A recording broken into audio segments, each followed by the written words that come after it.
mga bebe queen, this is April. Hi mga bebe queens, bebe queens, bebe queens. Hi mga bebe queens, this is April.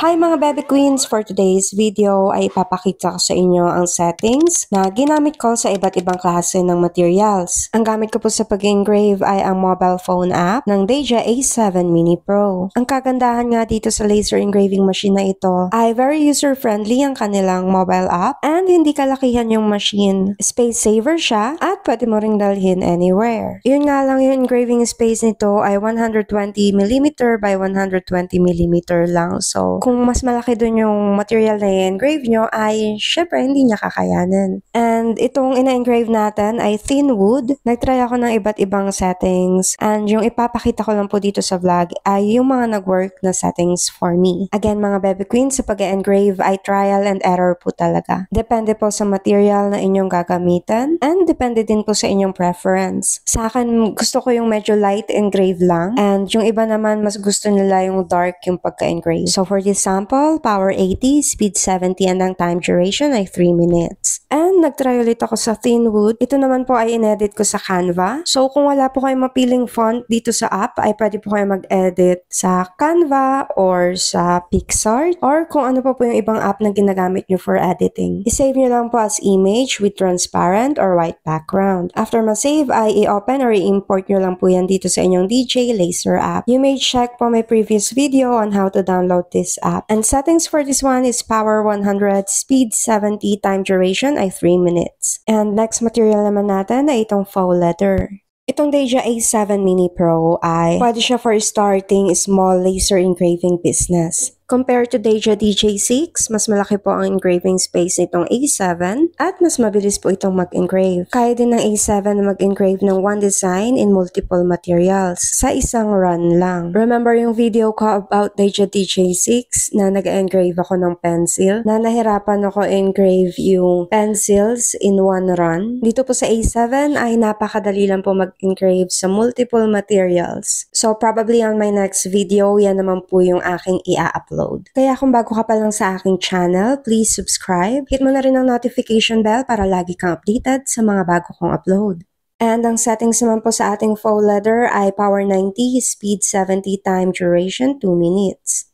Ito naman pong ating next material ay aluminum alloy card. And tignan nyo po kung gaano kadaling mag-edit dito sa DJ Laser app ng A7 Mini Pro. Pwede po kayo maglagay dito ng text, mag-upload or mag-import ng mga pictures ninyo. And meron na din ditong mga images na nakasave na talaga mismo sa app. Sa font styles naman, marami na pong pagpipilian. Kayo na pong bahala kung gusto nyong solid, blank, italic, or naka-bold ang font style ninyo. And ito yung binanggit ko kanina na uploaded materials dito po sa DJ Laser app. And pagdating sa adjustment or positioning ay hindi na po kayo mahihirapan. All you need to do is to familiarize yourself po sa app na ito. So pag may time kayo, kalikutin nyo lang po yung app and itry nyo po lahat ng possible settings sa app na ito. Para naman malaman kung tutugma pa yung ating design sa ating material, ay i-click lamang po natin ang outline. And kung hindi pa match, pwede ka po bumalik sa previous page para po i-adjust ang inyong layout. And kapag satisfied ka na po sa iyong layout and sa placement nito sa inyong material, ay i-adjust mo ng parameter settings at i-click mo lang yung start carving. And ganito lang po pala kadaling gumawa ng mga metal business card. Ang power nito ay 90, speed 60, and time duration ay 4 minutes. Next material natin ay itong black acrylic.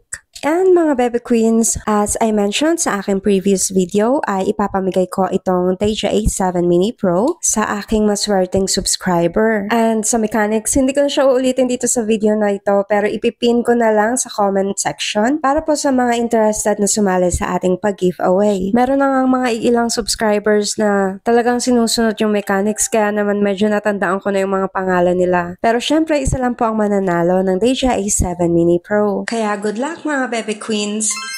At ang settings nga natin dito ay power 100, speed 70, time duration ay 3 minutes. Next naman na ating engrave ay itong ceramic mug. Para sa material na ito ay gumamit po tayo ng color paper from Deja. Mabibili nyo po ang Deja color paper sa kanilang official shop at ilalagay ko na lang po ang product link sa description box sa ibaba. And actually for this material, parang medyo mistake yung nagawa ko kasi one pass lang Dapat pala mga 3 passes siguro para medyo maganda, mas maganda pa yung pagka-engrave dito sa ating ceramic mug. The more passes po kasi ay mas darker at mas malalim yung pagkaka-engrave. So sa ibang materials gusto ko light engrave lang, pero dito sa ceramic mug, ang gusto ko sanang finish ay yung wala sanang makikitang white lines. Kaya i-take note nyo na yan mga bebe queens, kung mag-engrave po kayo sa ceramic mug gamit ang Deja A7 Mini Pro, ay gawin ninyong 2 to 3 passes. And next material po natin ay itong jewelry box na gawa sa velvet fabric. Sa mga starting small laser engraving business, isa po ito sa pwede nyo i-offer sa inyong mga clients. Pwede po ang Deja A7 sa leather, velvet, or wood jewelry boxes. Though pwede nyo magamit ang laser engraving machine na to sa mga boxes, isa sa mga cons nitong Deja A7 Mini Pro ay hindi po niya kayang i-engrave ang mga stainless steel or non-painted metals. Dahil ang laser power po ng ating A7 Mini Pro ay 5 watts lang. If gusto nyo po mag-engrave sa mga metal materials, ay pwede nyo pong i-upgrade ang inyong laser module sa infrared laser na available din po sa shop ng Deja. At ito na po yung output ng Deja A7 Mini Pro sa ating velvet box. Ang ganda pala ng output niya kapag naka-invert yung image. Parang naka-emboss effect itong ating jewelry box. At ang susunod na material naman natin ay ang tuyong dahon. Bago po ito ay nag-try po ako mag-engrave sa freshly picked na dahon, pero hindi masyadong maganda yung kinalabasan. So kung magta-try po kayo mag-engrave sa dahon ay kailangan pong patuyuin nyo muna siya, kagaya po nito. Merong sinabi yung Deja na kailangan i-process muna yung dahon before engravean. And tinanong ko kung meron bang nilalagay to preserve itong dahon kasi madali lang po itong mabulok. And wala pa po ako na-receive na response from Deja kung paano po i-process yung dahon. Pero kahit dried leaf lang po ito ay maganda na rin po yung kinalabasan, lalo na po sa personal. With power 40, speed 70 at ang time duration po nito ay 9 minutes. Gusto ko po gayahin yung mga nakikita ko sa ibang videos na ang ganda ng pag-engrave nila dun sa dahon. I-discover ko pa lang siya and i-share ko po sa inyo kapag nalaman ko kung paano gawin yun. At ang next material naman po natin ay itong slate stone. Dito naman po sa black slate stone, with same design po, nag-try po ako mag-engrave ng naka-invert at yung hindi naka-invert. Both po ay naka-grayscale. Itong naka-invert po yung pinakita ko dito sa video kasi ito po yung mas magandang settings for me. Yung finish po nito ay litaw na litaw yung image kumpara po dun sa naka-grayscale lang at hindi naka-invert. Ang power po nito ay 80, speed 100 at ang pass ay 3.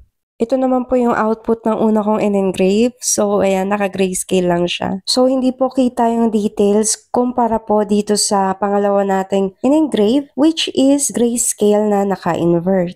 Kayo ba mga bebe queens, ano pong mas preferred ninyo? I-comment nyo lang sa ibaba. Ang next na material naman po natin ay itong notebook na ang cover po ay made of craft paper. Sa video po na ito ay ipapakita ko lang po yung kalalabasan ng engraved craft notebook. Kung magko-customize po kayo ng craft notebook, I would suggest na i-print nyo na lang po kasi mas mabilis pa po. Itong laser engraving ay mas perfect siya for bamboo notebooks or yung mga leather notebooks. By the way, ang settings na ginamit ko po sa material na ito ay power 70, speed 100 at ang time duration ay umabot ng 10 minutes. At ito na po yung mga na-engrave natin gamit ang Deja A7 Mini Pro. Abangan nyo po yung iba ko pang videos regarding A7 Mini Pro. Kung bago ka pa lang sa aking channel, please subscribe, hit mo na rin ang notification bell para lagi kang updated sa mga bago kong upload. And that's it for today's video mga bebe queen. Have a great day and see you on my next vid. Hi mga bebe queen, this is Adrian.